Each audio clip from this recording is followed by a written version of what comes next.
النهارده نتعلم ازاي نعمل بنك زي ده بمنجله كويك ريليس زي دي.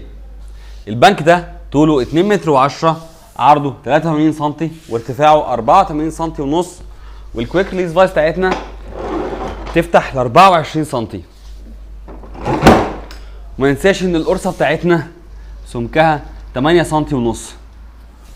القاعده هنا 8 سم ونص 8 سم ونص، والرجول هنا 8 ونص في 8 ونص، ومتجمع في المراين بمسامير طولها 22 سم.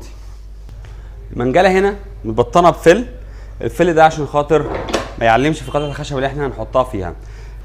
المنجله دي مهمه جدا ان هي كويك ريليس. لو انا عايز امسك حته كده صغيره بسرعه بروح اقفلها ومقرط عليها تثبتها لي، وكويسه جدا وقويه.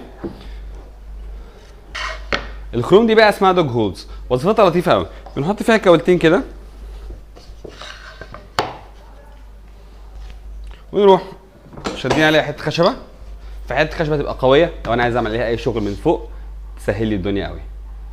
وكون انا بستخدم المنجله هنا فده بيديني ميزتين. رقم واحد، انا بخلي عرض المنجله بعرض البنك كله، فلو عايز امسك حاجه كبيره اقدر امسكها بمنتهى السهوله. رقم اتنين، انا بقدر اعمل كلامبنج لاي حاجه بالطول ده براحتي. يعني انا قلت البنك اصلا طوله 2 متر و24 سم، يعني بيديني مساحه مسك حوالي 2 متر و15 سم او 2 متر و20 سم تقريبا. دي المساحه كبيره قوي، دي مساحه بالنسبه لي مريحه جدا.